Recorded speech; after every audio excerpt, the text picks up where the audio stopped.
Shalom à tous, soyez bénis. Je suis ravie de pouvoir prendre ce petit temps rapidement pendant que je fais plusieurs choses pour répondre à cette question que j'ai reçue hier. Donc bienvenue à toutes les personnes qui me retrouvent sur cet espace. Une réponse à propos. Je suis pasteur Armel et je suis ravie de pouvoir vous retrouver et de pouvoir échanger avec vous sur les questions de la vie, sur les questions qui peuvent nous aider à avancer. Donc j'ai eu cette question-là hier soir concernant un frère qui souhaitait exhorter son autre frère au sujet de l'amour de Dieu manifesté à notre égard. Donc comment savoir que Dieu nous aime? Tout simplement parce que l'Esprit de Dieu témoigne à notre esprit que nous sommes enfants de Dieu. Et parce que nous sommes enfants de Dieu, un père témoigne à son enfant, une mère témoigne à son enfant. Donc Dieu nous témoigne alors qu'il nous donne par son esprit de savoir que nous sommes régénérés. Nous sommes maintenant partis, nous faisons partie de son royaume et nous communique en même temps son amour. Il témoigne à notre esprit qu'il nous aime. Et c'est parce qu'il nous aime qu'il a donné son Fils unique pour nous.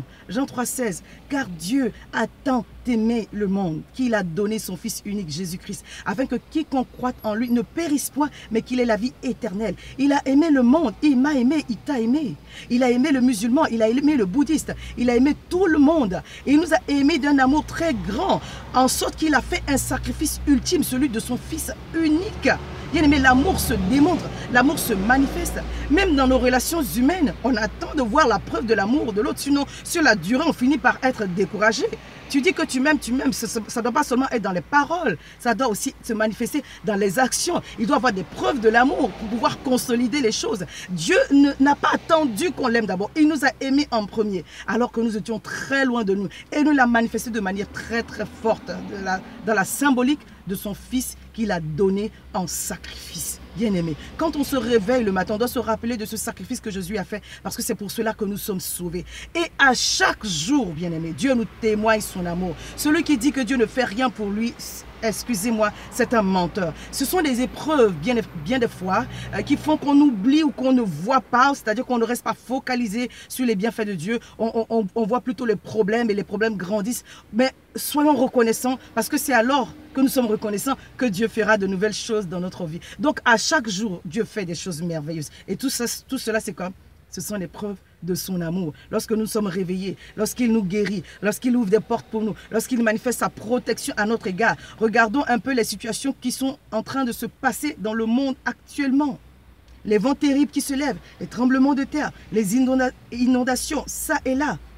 Et nos bien-aimés sont protégés et notre vie est épargnée. C'est l'amour de Dieu.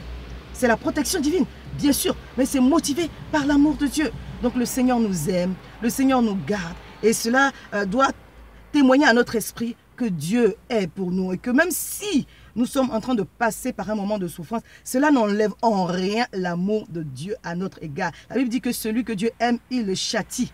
Donc quelqu'un va dire, Seigneur, châtie-moi moins. Ça veut dire, Seigneur, aide-moi moins. Hein? Je dis ça pour rire. Mais c'est pour qu'on puisse comprendre que ce n'est pas parce que Dieu nous aime qu'on sera épargné de certaines situations. Il faut qu'on les vive et qu'on grandisse pour pouvoir aller de l'avant. Avant que Dieu nous confie de grandes choses, il doit nous faire confiance. Et c'est au travers de l'épreuve que nous grandissons en maturité. Parce que Dieu veut nous confier beaucoup plus qu'il nous a déjà confié. Donc l'amour de Dieu se manifeste dans notre vie, au travers du sacrifice de Jésus à la croix et au travers de tout ce que le Seigneur fait pour nous à chaque jour et à chaque instant.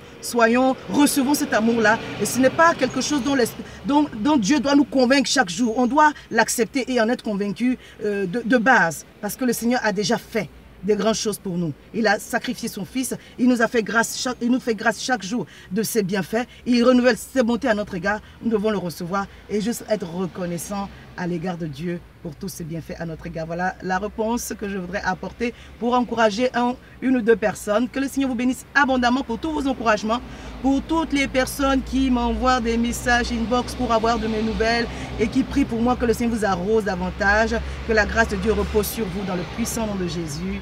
Amen. À très bientôt. Au revoir.